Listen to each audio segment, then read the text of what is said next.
Well, hi there, racing fans, and welcome to another edition of Winning Ways, where Laf and I are in the hot seats today, and we've got no racing from South Africa. No features. No features. No, it's just that time of the year. You know, we're working towards the Emerald Cup, and then the season gets rolling in Joburg. Wouldn't it be a good time for a place like PE or Kimberley to have a feature season? You know, Good idea. Good idea. You know, straight after the KwaZulu-Natal season, one of those two minor centres have a feature season. Yeah, very good idea. Get the people in there and send your horses down to try and pick up a bit of black type, and that's some good racing down there. Well, talking about good racing, KwaZulu-Natal will be the racing capital of the world if it's not already. And we've got a CEO coming on later, Gigi Michel Narek. Gigi Michel Narek, who's a font of information. You'll be chatting to him. Should be interesting. Very interesting. Very interesting. He knows his stuff. I see you very, very excited about it, but let's move straight into three to follow.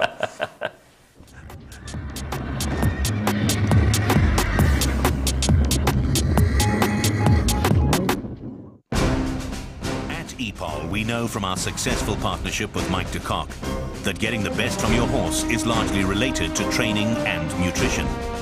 However, successful racehorses generally come from successful stud farms who focus on optimum nutritional support for growing foals and young stock. And we are therefore excited to announce the launch of our new EPOL Stud Muesli Feed. This feed has been developed by Dr. Rensha Moller, a leading veterinarian and horse nutritionist, and incorporates the latest global nutrition trends to produce a premium, top-quality, proven stud muesli recipe. This stud muesli feed is designed to be fully balanced and nutrient-dense and provide your mares, stallions and growing foals with complete breeding nutrition for future success. Of course, we expect that this is what you have been waiting for. EPOL Stud Muesli Feed. Available now.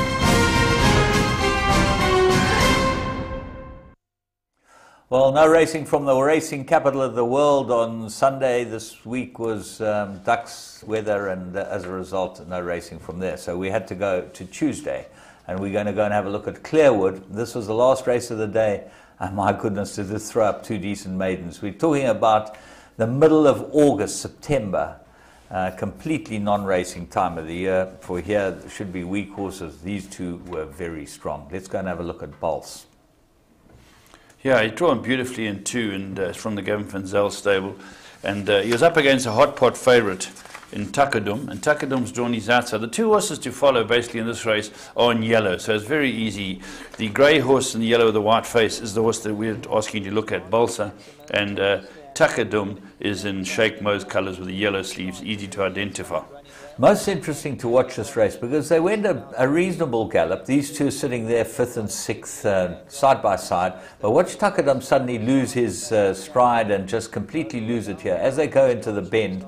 And you'll just see Anthony Delpiche has to give him a real shake-up, and you think to yourself, oh, if you back the favourite, you're in a bit of trouble here. Yeah, Kevin Shea's in front on Sombrero, and he stays off that fence simply because we've had a lot of rain. It's at the end of a rainy day. And this is the start of the deluge we had during the week. And he lets Turkestan, our horse, come through into second on his inside. Sombrero and Turkestan eventually run fourth and third, respectively. But the two main protagonists in the betting and in the race are in the yellow, which are easy to pick up here. Takadum trying the trip for the first time. Just gets a shake up there, he loses a bit of ground as Balsa goes up on his outside. These two look like really decent maidens. You know, they both got form. They both had only a couple of runs, and they put daylight between themselves and the rest of the field. Yeah, they really did. The rest were never in the race once they went past them, because the front two, Sombrero and Turkestan, now grabbed the lead. Takadum's quickened away from Bols by this length and a half. Bols runs in behind Takadum and decides to run up the middle. Anthony Delpiche, who's riding the favourite with the noseband for Sheikh Mo, decides to drift more to the outside and it poaches 2 lengths, but Balsa makes a good fist of it, James. Yeah, he just keeps on running on at Takadum, but Takadum's just too good for him. Got the break, and the break was incisive in the result at the end. Bols ran on well, and you know, the rest of them just never even got a blow. So you'd think that Bols would win a maiden plate over this type of distance next time. Yeah, it looks nice, and both very nice horses. Very green, the winner Takadum as well. So well done to all concerned. But Balsa, one to be with next time. Okay, we're going to move on to Kenilworth, and we've watched a lot of the racing at in Johannesburg, Turfendine Inside Track. There was nothing worth picking up there, real bread and butter racing. But Kenilworth, there's always a couple of ones that you can have a look at. Let's go to the race 4. It's a 1,200 metre. It's a maiden plate fillies and mares. There's a filly called Miss Jamie stepped out at first time out. I think she's John Finlayson's filly from the Justin Snaith yard. And we're going to have a look at her. I think she ran a very good race. Let's go and pick her up. Yeah, she runs a very good race. She's drawn well. You know, it's one of a three-way coupling from a powerful stable of Justin Snaith. Young Gareth Wright has got the ride on the horse, and just slightly slow. It's 4 off the right. You can see on the greeny yellowy silks, 4 off the right, and the speed is on, and the horse runs a cracking debut because the winner who comes from off them wins down the centre outside. Well, the winners had 2 very good runs in KwaZulu-Natal. Antonio's Fortress, she's quite a nice filly, this. And Look at Me Now was the other favourite from the Snaith yard, and it looked like a match in 2 when you looked at the betting. But in behind the Gary Player horse is, you can see this filly in the green and yellow. She's now 3 off the right-hand side. She looks like she's got a blow in here, but you'll see things change rapidly for her because she's got to go down the inside and then she switches back towards the outside. Yeah, she doesn't know much about what's going on because the horse that's in front of her now, she eventually beats in a photo for 4th. Yeah. The winner's putting a run up the middle now with Bernard Faderb, and that's Antonio's Fortress. That's coming to grab them. The horse we found is in 5th now, looking like it's not going to get a place, but sticks to its task, and I like the way it pegs back now. Yeah. Pegs on to get 4th, so it tried all the way to the line. This is a good run, and I think it's got to come on a long way from that, James. Yeah, she looks like she's certainly worth giving a chance to, and she'll definitely win a race for us in the very near future, Miss Jamie. We're going to move on to race 9, 1,400 metres they went. It was at Kenilworth as well on Saturday, and the horse in the Beck colours is drawn well. But take a close look at this horse. This horse gets into all types of trouble. Yeah, beautifully drawn at 2, and as James says, easy to spot in those famous silks, and comes out well, gets it beautifully placed, and for all intents and purposes, this horse is going to run a very good race with Aldo. He's got it right into the vanguard, and the pace is on with a few horses getting a blow, and I think Air Dancer gets up there, and a horse like Katrushka's up there as well. But this horse is not badly placed, and I think, James, at some stage during the race, it gets run off its feet. Yeah, it seems like it's got no chance of running a place here. At the moment, you've got Air Dancer in front, Lady Sing the Blues sitting up 2nd, Katrushka 3rd in the famous Two Oceans Racing colours. That was fancied. And this is 4th on the fence. So you think, well, he's got every chance from there. But watch how this race changes. It changes. It's absolutely incredible. And this horse looks like he's dying for more ground. On this race, yes. Look at him. He's under pressure now to go in there. Can't quicken with him. Can't quicken. From a comfortable 4th, he's now a joint 6th. Yeah. And Aldo's saying, stay in the hunt, stay in the hunt. There's an Australian horse in the Beck Silks is trying to. And here, some of them start swooping on the outside. And Whale Cove in full flow, they start making their moves, and at this stage it's going to be 4th, maybe 5th. The horse goes down the inside, goes in front of it, and now, James, this horse cannot run a place in my book. No, definitely not. They start coming across him. Now he's definitely got nowhere to go, really. And even at this stage, you think, oh, where's he going to get anywhere? And gee, he makes up ground in the last bit. That's in the last 50 or 60 metres. Yeah, definitely more ground there, James. I think put this horse over 1,800, 2,000, it's an absolute homer. But he'll certainly be able to win a mile even on that. Yeah. You know, who's a Walters horse, eh? He's quite a nice horse, this horse, for the count. Well, I don't want to tell Walter how to suck apples because you never teach your grandmother how to suck He teaches you about greens. Yeah, no, but you can't teach him how to suck eggs. You never teach your grandmother how to suck eggs. Okay, well, I don't know what that means, but I'll take your word for it, James. It conjures up visions in my head that I wouldn't discuss with my grandmother, but maybe with Mark Bass I will. Well, definitely. We'll leave that to your imagination left because you've got a very fertile one. And we're going to go and have a look at the blast from the past. Remember, we've got the Emerald Cup coming up. And very interesting, the Emerald Cup. You've got Sean Terry, top of the betting boards, favourite and second favourite. He's got good odds, James. Mr. Tobin. Yeah. And Across the Ice. That's my leaning. The way I won the other day, if it finds more, it's going to be a tough But nut to Mr. crack. Tobin's champion on that stand. Specialist. Absolute Just might have to champion. give too much start. Yeah. Okay, well, let's go and have a look at this lot and see what it looks like.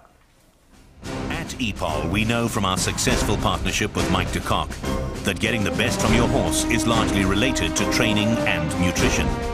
However, successful racehorses generally come from successful stud farms who focus on optimum nutritional support for growing foals and young stock. And we are therefore excited to announce the launch of our new EPOL Stud Muesli Feed. This feed has been developed by Dr. Rensha Moller, a leading veterinarian and horse nutritionist, and incorporates the latest global nutrition trends to produce a premium, top-quality, proven stud muesli recipe. This stud muesli feed is designed to be fully balanced and nutrient-dense and provide your mares, stallions, and growing foals with complete breeding nutrition for future success.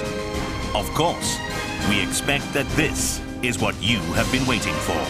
EPOL Stud Muesli Feed. Available now.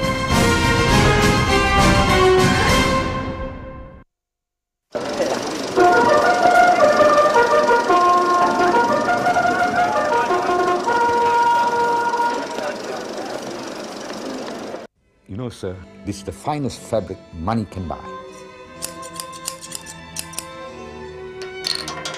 Done.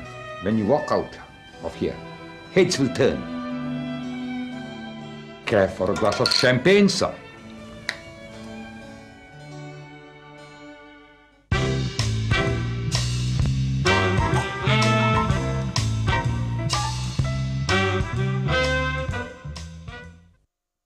Storm Crossing goes in. Sharks Bay, we're all set to race. The 14 Jewels in the Crown are sent on their way from the 1450-metre marker.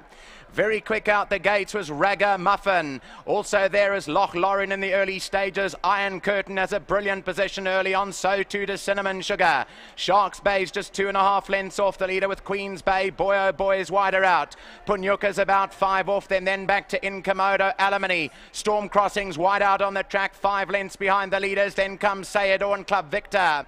Into the home stretch. 900 metres to go. And Loch Lorien's going very quickly. 3-4 lengths clear. Back in second is Ragamuffin. Iron Curtain's back in third. Down the inside of the track is the filly Cinnamon Sugar. She's about 5 or 6 lengths off this leader. She's followed behind that by Punyuka and Sharks Bay. Eastern Cobbler's trying to get closer. Storm Crossing 7 to go with Queen's Bay. Behind them comes Boy Oh Boy. Entering the last 500 metres now, and Loch Lorien's a big leader by 5 from Iron Curtain. Storm Crossing now starts to put it together down the centre. Then Ragamuffin, and down the inside Cinnamon Sugar. 300 to go. Loch Lorien still a big leader, but here's Iron Curtain putting on the pressure. Storm Crossing still a lot of work to do from there. So too Cinnamon Sugar. 200 to go. Iron Curtain looks like it could be the live wire in the Emeralds Cup. Iron Curtain comes to the front. On the extreme outside is flying up is Alimony on the outside, but it's Iron Curtain from Alimony. These two, Iron Curtain will get there. Iron Curtain beats Alimony. Third place to Storm Crossing, Punyuka. Then Incomodo, Eastern Cobbler, Cinnamon Sugar, Sayador. Further back in the field, Queen's Bay. Then came Loch Lorien, Ragamuffin, Boy Oh Boy, Sharks Bay, and Club Victor. Right, we're going to take a quick break and we'll be back. Right, well, Nico got a bit excited. Shame he's not well, Nico. You know, we want to send him our best, from the winning ways and everyone in the racing industry. Hope that he comes back quickly. You know? Yeah, and yeah, no, that's right. He called this race, and Iron Curtain on his knees in the finish. But Robbie Sage is a very good trainer. Loch Lorien was on. Yeah, Robbie Sage, one of the best around. Yeah. He comes from that Good Sage stock. dynasty. Yeah, the Sage dynasty. Yeah. Gunther Frogman timed it right. The horse was leopard crawling in the finish. Loch Lorien went a bit quick. Yeah, Loch Lorien went very quick. I would like to see now Michael Azzi's mood was after the race, because he